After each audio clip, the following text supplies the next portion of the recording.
Welcome to another episode of our journey through the Scriptures. We are following the chronological order of the book of Exodus, step by step, moment by moment, understanding not only the events themselves, but the spiritual meaning behind them. In the last episode, the sea opened. Israel crossed between walls of water. The army of Egypt disappeared beneath the waves. Slavery was finally left behind. But freedom brings a new kind of challenge. Because leaving Egypt is one thing. Learning how to live as a free people is another. Today we enter the wilderness, a place where the heart of the people will be tested. And at the end of this episode, there will be a reflection for your life. Because sometimes the hardest chains to break are not the ones on our hands, but the ones inside the heart. On the shore of the sea, a song rises. For the first time in generations, Israel sings. Miriam takes a tambourine. Women dance. Voices echo across the desert. Sing to the Lord, for he has triumphed gloriously.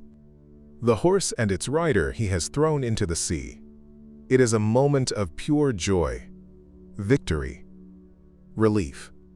The people celebrate what God has done. But the desert waits ahead. 3 days pass. The celebration fades. The sun burns over the sand. The water skins grow lighter. Thirst begins to rise. Finally, they find water. But when they taste it, it is bitter. The place is called Marah, and the people begin to murmur. What are we going to drink? Their voices grow louder. The memory of slavery fades quickly, but fear returns quickly. Moses cries out to God, and the Lord shows him a piece of wood. When Moses throws it into the water, the bitter water becomes sweet. God turns bitterness into provision. But the wilderness lessons are just beginning. Soon another problem appears. Food. The supplies brought from Egypt begin to run out. The people grow hungry, and again the murmuring begins. They say to Moses and Aaron, "If only we had died in Egypt. There we sat around pots of meat and ate all the food we wanted. But you have brought us into this desert to starve." Their memory becomes selective. They forget the chains. They forget the oppression. All they remember now is food. Freedom suddenly feels uncomfortable. And God hears their complaint. God speaks to Moses, "I will rain bread from heaven for you." The next morning, the desert floor is covered with something strange. Thin, white, like frost. The people look at it with confusion.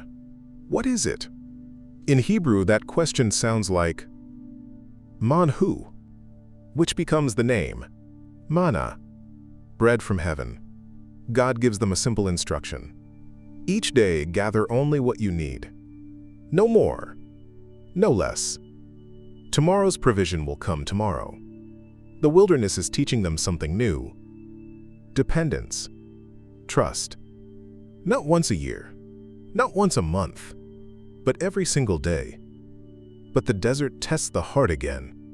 The people continue traveling. And once more, there is no water. This time the complaint becomes stronger. The crowd confronts Moses. "Give us water to drink!" The pressure grows. The fear grows. Some even talk about stoning Moses. Moses cries out to God again. And the Lord gives a strange instruction. Take the staff with which you struck the Nile. Strike the rock. Moses stands before the rock. The elders of Israel watch. He raises the staff and strikes the stone. Suddenly, water bursts out.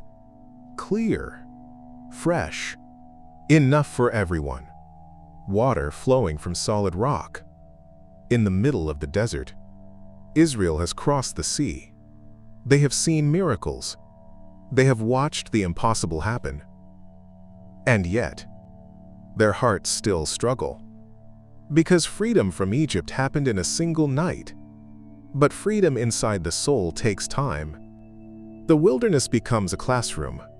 A place where God slowly reshapes his people, teaching them to trust, teaching them to depend, teaching them to live differently than they did in slavery. There is a powerful truth in this part of the story. It is possible to leave Egypt physically and still carry Egypt inside the heart. The habits of fear, the mindset of slavery, the constant anxiety about tomorrow. God was not only rescuing Israel from Pharaoh, He was transforming them into a new people. And transformation takes time. Many of us experience the same struggle. We want freedom immediately. We want faith instantly. But God often uses the wilderness moments of life to teach us something deeper. Daily trust, daily dependence, daily faith.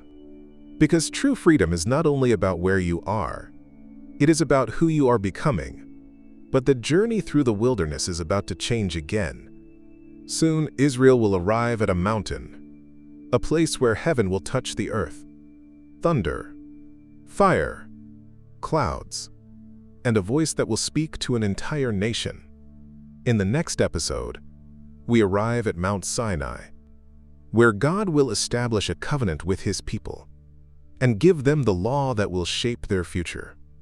Our journey through the Scriptures continues.